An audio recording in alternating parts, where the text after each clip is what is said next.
kasari, kamusta naman po ang ating New Year? Ang ating New Year, ang ating bentahan ng December 31. Po ang itsura ng aking tindahan. Bungi-bungi na po yan. Bungi-bungi na po ang gatas. Ang gatas po ay iilang piraso na lang. Tapos ang mga jampong ay ubos na. Ang chichirya section ay bungi-bungi na din. Ayan po ang ganap ng aking sari-sari store. Ayan. Ayan po. So, hindi pa po ako nakapag-grocery pero hindi pa naaayos. Ayan. Ayan po. At saka ito. Ayan. Ayan pa. Ayan pa po. Yung iba nalagay na pero yung iba hindi pa. Ang ganap. At ngayon, ang mga napapanood ko na vlogger na mga kasari natin, ang sabi, talagang maganda ang 2023 na bentahan natin kesa yung 2024. Kasi sa akin po, ang laki talaga ng diferensya. Mas malaki po ang nabenta ko ng 2023 the December 31 kesa po ng Christmas. Ay. Ayan. Noon po ang December 24 ko hanggang December 25 ay times 7 ng aking kota. Nahigitan po ng December 31 yung 2 araw. Kaya ang saya, sabi nga ni Kuya EJ Kim po ng Davao City, talagang ang saya-saya niya. So lahat naman po parang sa mga kasari na napapanood ko sa vlog na sari-sari store owner, talagang halos lahat ay bumenta ng maganda ngayong December 31 kesa noong December 24. Totoo po yun. Kasama po ako doon na bumenta po talaga ng bonggang-bongga ng December 31. Sad to say, January 1, halos wala. Biglang nawala na yata ng pera ang tao. 2,000 na lang ang benta ko. Pero January 2, ayun, nag-times 2 na naman po ang aking kota. At ayun nga po, syempre, masaya si Mami Perlas Vlog dahil sa ganong benta. At alam niyo po, akala ko nung December, first week ng December, talagang matumal po talaga at lahat po ng naririnig ko na mga vlogger na sari-sari store owner, wala po akong ibang naririnig sa kanila sa mga vlog nila kundi matumal. Totoo po yon, matumal po. Kaya hindi ko po in-expect na yung target ko na sales na 6 digit mahigit. Akala ko po hindi ko makukuha. Praise the Lord, nakuha ko po ang 6 digit ng December 1 hanggang December 31. Kaya maraming salamat sa Lord at maraming salamat din sa mga mamimili na walang tigil na sumusuporta sa aking tindahan. Maliit lang po ito. Nakikita nyo po sa vlog parang ang laki. Hindi po maliit lang po ito. At ang ginawa ko lang po talagang minaximize ko lang po yung mga estante para marami akong mailagay. Kaya po nakikita nyo po parang punong-puno. O totoo po yung punong-puno po. wala na po kasi akong magagawang i-extend ko pa, wala na po. Kasi po dito sa amin, bawal po ang may tindahan. Halimbawa po, katulad nung iba dyan na yung tindahan nila ay nasa garahe. Sa amin po, hindi po pwede. Parang, etong bahay na to, ang bahay po namin ay medyo malaki. Tapos, dalawa po ang sala niya. So, yung unang sala na pagpasok mo sa front, yun po yung ginawa kong tindahan. Nung una po, talagang maliit lang to. Tapos, inadjust ko po siya ng inadjust. Yun. Kaya po, lumaki naman po sa totoo lang, lumaki naman po kaysa yun sa dati. Tapos po, dati po nga, ang binibili ko lang ng mga dilata, mga apat-apat lang. Kasi po talagang hindi kakasya. So, ngayon po, maramihan na. Hindi naman po kakayanin ng per box. At least po, per dozen pwede na po. Kaya lang talagang hindi po siya kasya sa istante. Ang ginagawa ko po, nasa box po.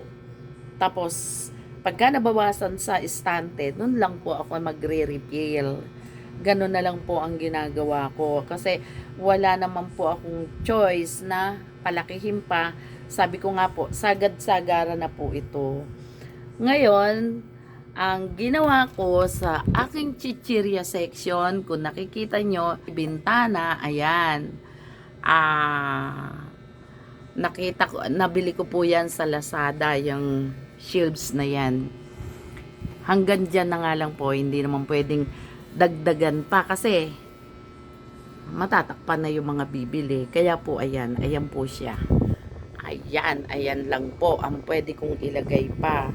So, gusto ko man pong maging grocery ito, hindi ko po alam kung papanong adjust pa, wala na po talagang i-adjust. Ang gardenia po ng December 23 ang deliver.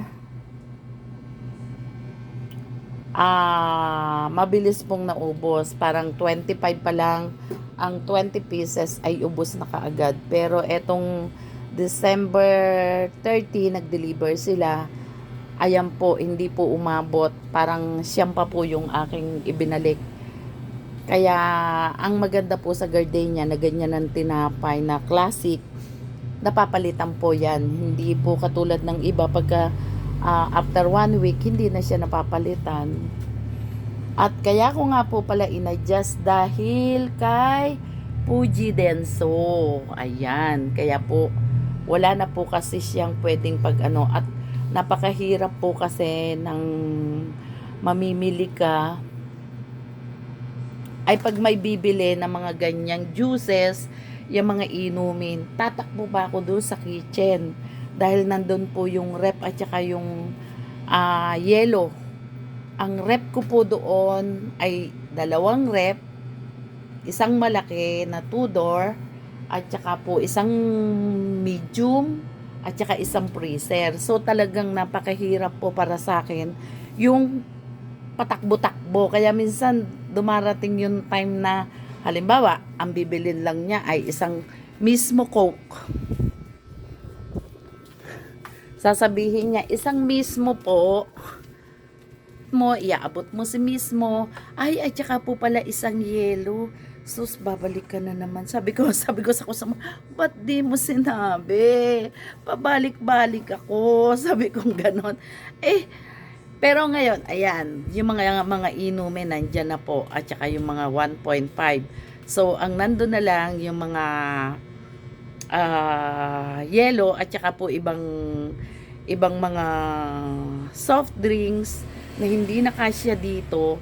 At least ang 1.5 ko na Coke, Sprite at saka Royal at saka yung mineral water, hindi po ako mauubusan. In case na maubos po ito, doon na po ako kumukuha sa loob. Tapos po yung mga beer, yun, lagi na pong malamig. Yun po ang napakalaking ginhawa po para sa akin kasi alam nyo po, pagka pabalik-balik ka, halimbawa mabili yung paninda nyo, pabalik-balik ka, ang sakit po sa tuhod at saka balakang. Kaya minsan talagang hindi ko mapigilan yung sarili ko na magsabi, bakit hindi mo agad sinabi? Ganun po. Kaya ngayon, malaking kaginhawahan para sa akin yung merong Fuji Denso. At saka, marami kang inumin na mabibili, mailalagay. At saka naka-display. Talagang nai-encourage yung mga bibili. Kung ang plano niya ay bibili lang ng isang plus mango, madadagdagan ng mga kung ano-anong inumin. So siguro yun po ang isa pang lumakas kasi nung December lang po yan dumating eh.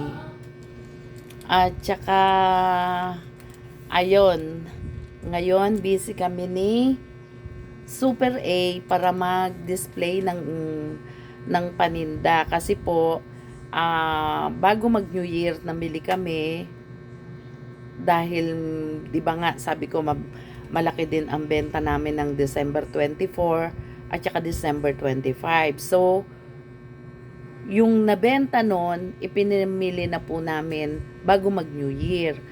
Ngayon, eto na naman. So, ang daming kulang-kulang. Katulad yan na yan. O, tingnan nyo po. Ang liwanag na ng aking mga lagayan ng saba. At saka, yung mga Argentina. Ang Argentina na 260 grams ay wala pong mabili. At saka po ang century tuna na matangkad, wala pong mabili. At saka po ang Coco Mama, wala pa daw pong delivery sa mga grocery na pinupuntahan ko. Ayun, yan po. At ayun po ang ganap dito sa aking tindahan. Shout out nga po pala. Wait lang po. Hinahanapin ko yung aking inilista dito. Sabi ko, aba, ilang araw na to, hindi ko pa na siya shout out.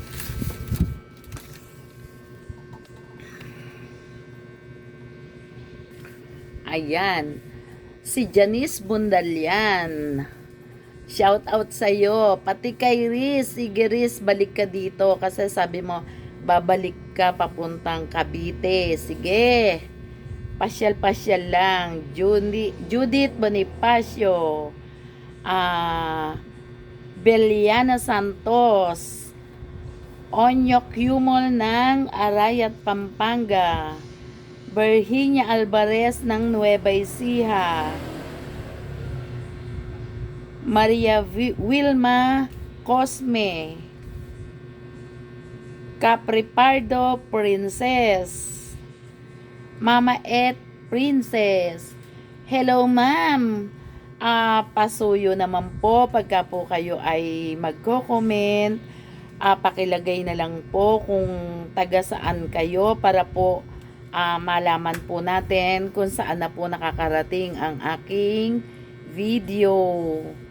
At si Sis Rose and Dave ng Jensen. Maraming salamat sis. Hindi po sa picture lang po siya, akala nyo lang marami pero iilan lang po yan.